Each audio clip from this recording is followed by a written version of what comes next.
Good morning students. मैं रामचंद्र। आज के इस वीडियो में हम बात करेंगे ईथर के भौतिक गुणों की। तो ईथर के भौतिक गुणों में पॉइंट नंबर 1 कि डाई मेथिल ईथर तथा एथिल मेथिल ईथर गैसीय अवस्था में होते हैं, जबकि अन्य जितने भी ईथर हैं सभी रंगहीन वाष्पशील द्रव होते हैं।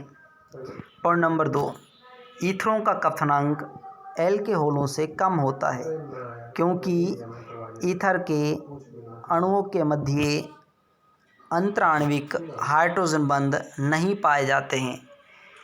हम पहले भी अध्ययन कर चुके हैं कि जिन यौगिकों में या समूहों में अंतराण्विक हाइड्रोजन बंध उपस्थित होता है उसका क्वथनांक अधिक होता है, तथा जिनके अंदर अंतराण्विक हाइड्रोजन बंध नहीं होता उनका क्वथनांक कम होता है। तो ईथर के अणुओं के मध्य अंतराण्विक हाइड्रोजन बंध नहीं पाया जाता, जिस कारण ईथर का क्वथनांक एल्कोहलों से कम होता है। पॉइंट नंबर 3, ईथर जल के साथ H बंध बना लेता है, जिस कारण ईथर जल में विलय होता है। हम इसको इसके संरचना के द्वारा समझ सकते हैं। यहाँ ईथर का O परमाणु इस जल के H परमाणु से अंतराण्विक हाइड्रोजन बंध बना रहा है। यहाँ भी देख सकते हैं कि जल का H परमाणु ईथर के O परमाणु से अंतराण्विक हाइड्रोजन बंध बना लेता है, जिस कारण ईथर जल के अंदर विलय हो जाता है। पॉइंट नंबर 4, ईथर में बंध ध्रुवीय प्रकृति का होता है, जिससे इसका नेट द्विध्रुव आघूर्ण पाया जाता है। हम यहाँ पर देखें कि इस O के ऊपर माइनस चार्ज होता है और इस एल्किल समूह पर प्लस चार्ज होता है।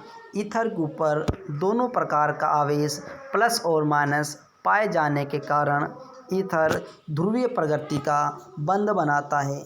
इसी के कारण ईथर का जो नेट द्विध्रुव आघूर्ण पाया जाता है। हम यहाँ पे हमने बात की ईथर के भौतिक गुणों की। हमने ईथर के 4 पॉइंट पढ़े भौतिक गुणों में। अब हम अगला टॉपिक पढ़ते हैं, जो है ईथर के रासायनिक गुण। तो ईथर के रासायनिक गुणों में पॉइंट नंबर 1 HX से अभिक्रिया। HX का अर्थ होता है हाइड्रोजन अम्ल से अभिक्रिया करवाएंगे ईथर की। ईथर HX से जो है 2 प्रकार से क्रिया करता है। नंबर 1, HX की अधिक मात्रा से क्रिया। HX की अधिक मात्रा से क्रिया। हम ईथर की HX की अधिक मात्रा से अभिक्रिया करवाएंगे। तो यहाँ हमने HX के स्थान पर हाइड्रोजन आयोडाइड को लिया, HI लिया, यहाँ अभिक्रिया करवाते हैं। यहाँ पे C2H5O और यहाँ पे HI और HI अधिक मात्रा लिया हमने HI की। तो यहाँ पे इसका जो है अपघटन होगा और इसका भी अपघटन होगा। इधर ये दोनों ओर जो हैं समान समूह जो हैं जुड़े हुए हैं, ये समान समूह जो हैं बाहर निकल जाएंगे और C2H5I का निर्माण होता है। यहाँ पे 2 समान समूह हमने आगे यहाँ पर 2 लगाया। इसका जो अंदर का जो बचा हुआ समूह है जल के रूप में बाहर निकल जाता है। हम अगली अभिक्रिया देखें। अगली अभिक्रिया में हमने H समित ईथर लिया। इस H समित ईथर की हमने अभिक्रिया इस हाइड्रोजन आयोडाइड से करवाई। इसमें भी हमने हाइड्रोजन आयोडाइड यानी कि हैलोजन अम्ल अधिक मात्रा में लिया। जब अभिक्रिया करवाते हैं तो यहाँ पे इसका अपघटन हो जाता है। अपघटन होने पर ये समूह बाहर निकलता है और इधर C2H5I से क्रिया करता है। तो यहाँ पर बना CH3I प्लस C2H5I और अंदर का जो समूह है वो जल के रूप में बाहर निकल जाता है।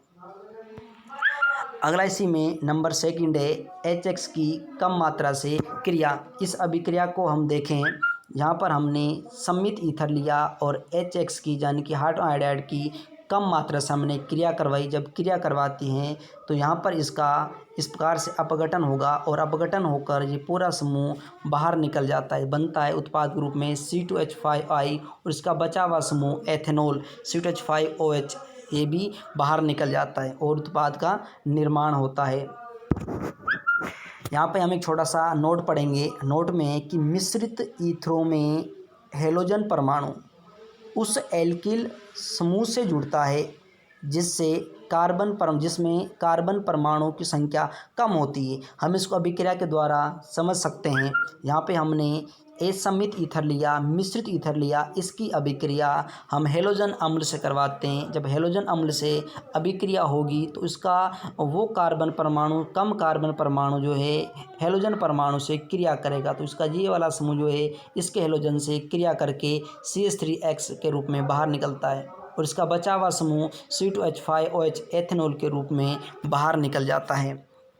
हम आगे एक छोटा सा नोट और पढ़ेंगे इसमें कि एलॉक्सी बेंजीन की क्रिया HX से कराने पर हेलोजन परमाणु एल्किल समूह से जुड़ता है, क्योंकि फिनॉक्साइड बंध की तुलना में RO बंध दुर्बल प्रकृति का होता है। इसको भी हम अभिक्रिया के द्वारा समझ सकते हैं। ये एलॉक्सी बेंजीन है, इसको एलॉक्सी बेंजीन कहते हैं। इसी एलॉक्सी बेंजीन अभिक्रिया हम HX से करवाते हैं। जब HX से अभिक्रिया करवा रहे हैं एलॉक्सी बेंजीन की, तो इसका जो हेलोजन परमाणु है इसके एल्किल समूह से क्रिया करता है, क्रिया करके RH के रूप में बाहर निकलता है और इसका बचा हुआ H परमाणु इसके O से क्रिया करके फिनोल के मुख्य उत्पाद का जो है निर्माण करता है। तो इस प्रकार से अभिक्रिया संपन्न होती है। तो आज के वीडियो में हम इतना ही पढ़ेंगे और कल के वीडियो में हम कुछ नया लेकर आएंगे। धन्यवाद।